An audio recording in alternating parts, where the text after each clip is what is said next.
सभी को जय श्री कृष्ण, जय श्री राधे। मैं आचार्य राहुल देवभूमि उत्तराखंड से आप सभी के मंगल की कामना करता हूँ। आशा करता हूँ आप सब स्वस्थ होंगे, आनंद में होंगे। सज्जनों, आज बड़े महत्वपूर्ण विषय में चर्चा करेंगे जो कि शास्त्रोक्त है और जानने वाला विषय है। प्राय लोग इस विषय में नहीं जानते, लेकिन कथाओं में सबने पढ़ा होगा।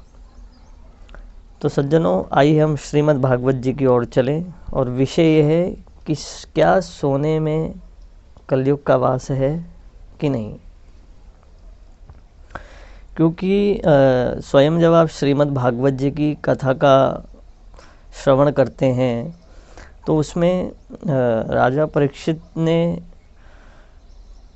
5 स्थानों में कलयुग को मुख्य रूप से वास दिया कि आप 5 स्थानों में रहो, जिसमें से 4 जो हैं वो तो मुख्य रूप से सभी जानते हैं और सबने कथाओं में पढ़ा भी होगा।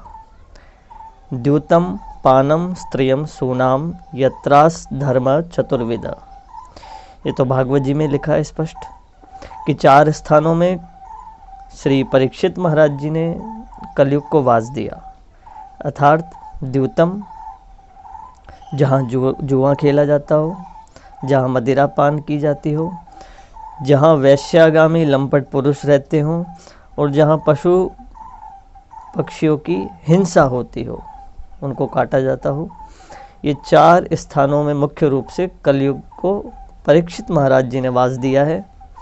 लेकिन कलयुग के कहने पे ही और कलयुग के विशेष गुण को देखते हुए, जो कि नाम की महिमा, भगवान के विस्तार में नहीं जाऊंगा, लेकिन भगवान के नाम की महिमा का वर्णन करते हुए जो कलयुग ने महिमा बताई कि कलयुग में भगवान के नाम संकीर्तन मात्र से जीव का उद्धार हो जाता है। तो इसी गुण को देखकर परीक्षित महाराज रीझ गए थे, तो उन्होंने 5वां स्थान कलयुग को स्वर्ण में दिया, अर्थात सोने में दिया। अब सज्जनों, सोना तो हम सब धारण करते हैं, हमने भी कर रखा है धारण, और आप सभी करते हैं सोना।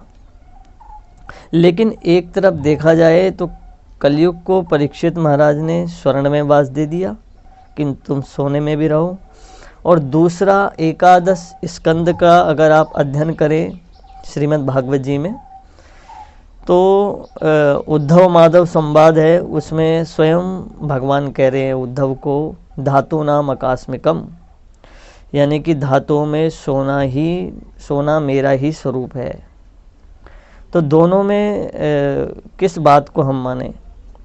तो स्वयं भागवत जी के ही अनुग्रह से और ऋषियों से, संतों से, गुरुओं से, उनके मुखों से सुनने को मिला और एक निष्कर्ष निकल के आया, एक उत्तर निकल के आया कि सोना अगर धर्मपूर्वक, नीतिपूर्वक उपार्जित किया गया है, अर्थात प्राप्त किया गया है, अर्थात आपने मेहनत से और बड़ी ईमानदारी से धर्मपूर्वक, धर्म आश्रित रहकर अगर उस सोने को प्राप्त किया है, उस धन को प्राप्त किया है, और तब आपने सोना निर्मित किया, सोना बनाया और उसको धारण किया, तो उसमें भगवान का वास है। बहुत सरल भाषा में बता रहा हूँ। और दूसरा, अगर आपने अधर्म पूर्वक, अनीति पूर्वक और सीधे अक्षरों में कहूँ तो 2 नंबर की कमाई से अगर आपने वो धन प्राप्त किया और स्वर्ण बनाया, तो उसमें कलयुग का वास है। तो इसमें ज़्यादा स्पष्टीकरण की आवश्यकता मुझे लगती नहीं है कि मैं करूं, आप लोग समझ गए होंगे, समझदार हैं।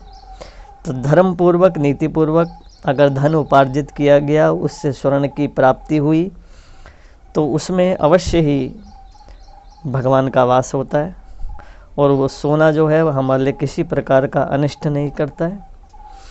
और अगर अधर्म पूर्वक अगर प्राप्त किया गया है तो वो सोना हमें भी नुकसान देगा, जो कि आप भागवत की कथा में ही भी आप देखते हैं कि जरासंध का जो मुकुट था, जब परीक्षित महाराज ने स्वर्ण को कलयुग को स्वर्ण में वास दे दिया।